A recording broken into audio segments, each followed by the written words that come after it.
दूर रखने के लिए जानेंगे। इसको आर्द्रता से दूर क्यों रखा जाता है इसकी व्याख्या करेंगे। तो प्लास्टर ऑफ पेरिस का सूत्र होता है कैल्शियम सल्फेट हेमीहाइड्रेट। हेमीहाइड्रेट का मतलब होता है हेमी माने आधा, हाइड्रेट माने जल, आधा जल कैल्शियम सल्फेट रहेगा और आधा जल रहेगा के साथ अभिक्रिया करके, जल के साथ अभिक्रिया करके जिप्सम बनाता है। जिप्सम के सूत्र होता है कैल्शियम सल्फेट 2 हाइड्रेट, मैंने 2 को जल रहता है कैल्शियम सल्फेट के साथ और लगभग आधे घंटे में जमकर ठोस हो जाता है। इससे बचने के लिए प्लास्टर ऑफ पेरिस को आर्द्ररोधी बर्तन में रखा जाता है। सबसे पहले तो क्या होता है, प्लास्टर ऑफ पेरिस होता है, उसका सूत्र होता है कैल्शियम सल्फेट ½ जल के साथ, जल इसमें कितना लेते हैं 1.5 लेते हैं, 1.5 हो गया 1.1/2, 1.5 जल और आधा जल, 1.5 जल और आधा जल को जोड़ेंगे तो कितना हो जाएगा, एक जो 1.5 हो गया आधा प्लस आधा इधर ना हो गया, आधा हो गया और 1.5 हो गया 1.1/2, इसको जोड़िए आधा हो गया 2 1 3/2, 3/2 ऊपरे जोड़ दीजिए नीचे एलसीएम हो गया 3 1 4, 2 दूनी 4 मैंने 2 जल हो गया, इसीलिए कैल्शियम सल्फेट 2H2 हो गया। अब क्या है डॉक्टर इसका प्रयोग करते हैं, डॉक्टर साहब प्लास्टर ऑफ पेरिस को ऐसे ही रखा जाता है, ऐसा बर्तन में रखा जाता है जहां पर नमी नहीं हो, जहां नमी का मतलब कहने का मतलब जहां पानी की मात्रा नहीं हो, पानी का मात्रा नहीं रहने वाले बर्तन में हम क्या रखते हैं, प्लास्टर ऑफ पेरिस को रखते हैं।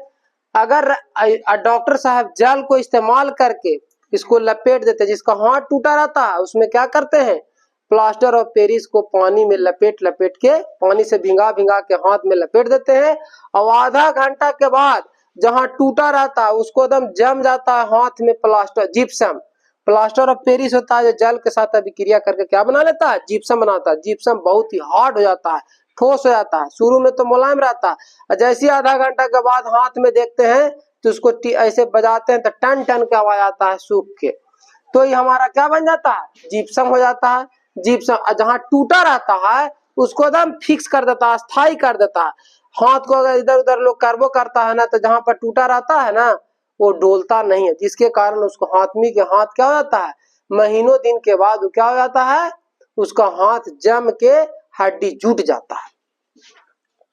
दूसरा है किण्वन क्रिया क्या है, इसमें कौन सी गैस निकलती है। किण्वन क्रिया में क्या होता है, जब बड़े कार्बनिक यौगिक, देखिए हमारा बड़े कार्बनिक यौगिक में क्या ले लिए, ग्लूकोज ले लिए C6H12O6 हो गया।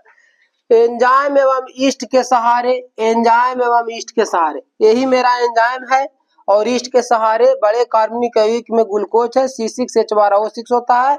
ये टूट कर क्या हो गया, छोटे छोटे यौगिक में परिवर्तन हो गया, छोटा छोटा यौगिक में परिवर्तन हो गया, एक इथाइल अल्कोहल बन गया, एथाइल अल्कोहल बन गया और दूसरा क्या हो गया, कार्बन डाइऑक्साइड बन गया। तो कार्बन डाइऑक्साइड गैस है।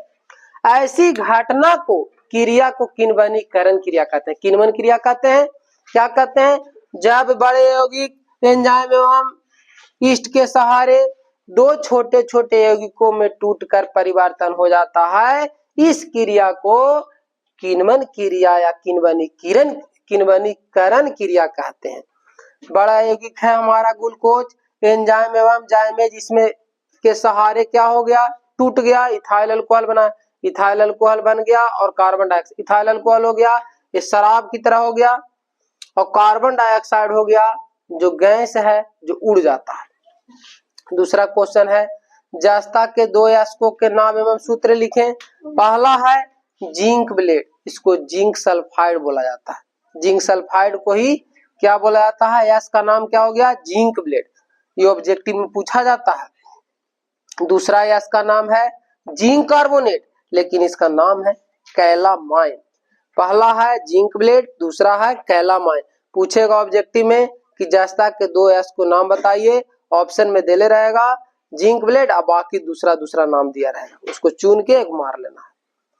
एक है नहीं तो जिंक ब्लेड के जगह पर कैलामाइन देले रहेगा, जिंक ब्लेड हटा देगा, नहीं तो दोनों दिया रहेगा, इस तरह से पूछता है।